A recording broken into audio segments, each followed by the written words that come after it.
ರೀ ಬಂಗಾರ ರೇಟ್ ಕಡಿಮೆ ಆಗೈತಂತಲ್ಲ. ಆ ಬಂಗಾರ ರೇಟ್ ಕಡಿಮೆ ಆಗ್ಲಿ ಹೆಚ್ಚಾಗ್ಲಿ ಅದನ್ನೆಲ್ಲ ನೀ ತಲ್ಯಾಗ ಹಾಕೋಬೇಡ. ನನಗ ಈಗ ಸದ್ಯ ಏನು ಕೊಡಾಕ್ ಆಗಂಗಿಲ್ಲ. ಬಂಗಾರ ಕೊಡ್ಸಲ್ದ ಗಂಡಗ ಹೆಂಡತಿಯಿಂದ ಮಾರನ ಅಂತಿಕ್ಕ ಹಲ್ಲೆ. ಹೆಂಡತಿ ಕಿರುಕುಳ ತಾಳಲಾರ್ದಕ್ಕ ಗಂಡ ಮಾಜಿ ಲವರ್ ಜೊತೆ ವರಾರಿ.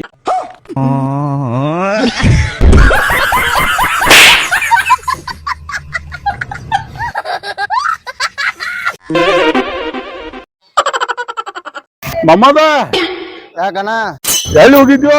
ಇಲ್ಲಿ ಅಂಗಡಿ ಹೋಗಿ ನಾನು ಸೊಳ್ಳೆ ಬತ್ತಿ ತರಾಕ. ಯಾಕ ನಿಮ್ ಮನ್ಯಾಗ ಸೊಳ್ಳೆನ ಪೂಜೆ ಮಾಡ್ತಾರನ?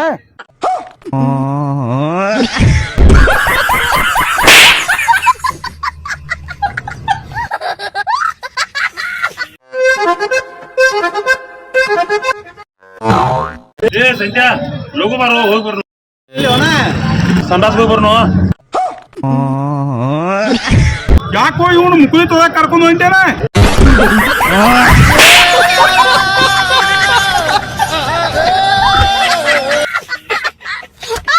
ನಮಸ್ಕಾರ ರೀ ಎಲ್ಲರಿಗೂ, ನಾ ನಿಮ್ಮ ಪ್ರೀತಿಯ ಮಾರುತಿ ಶಿಂಗಾರಿ. ಈ ವಿಡಿಯೋ ಮಾಡುವ ಉದ್ದೇಶ ಇಷ್ಟ. ಶಾರ್ಟ್ ಮೂವಿ ಇರ್ಬೋದು, ಜಾನಪದ ಸಾಂಗ್ ಇರ್ಬೋದು, ಮತ್ತ ಫೋಟೋ ಶೂಟ್ ಇರ್ಬೋದು, ಮದ್ವಿ ಮೆರವಣಿಗೆ ಕಾರ್ಯಕ್ರಮ ಇರಬಹುದು. ಬಾಡಿಗೆಗಾಗಿ ಈ ಗಾಡಿ ಇರ್ತೈತಿ. ಸ್ಕ್ರೀನ್ ಮೇಲೆ ಬರೋ ನಂಬರ್ಗೆ ನೀವು 24x7 ಯಾವಾಗ ಬೇಕಾದ್ರೂ ಸಂಪರ್ಕ ಮಾಡಬಹುದು.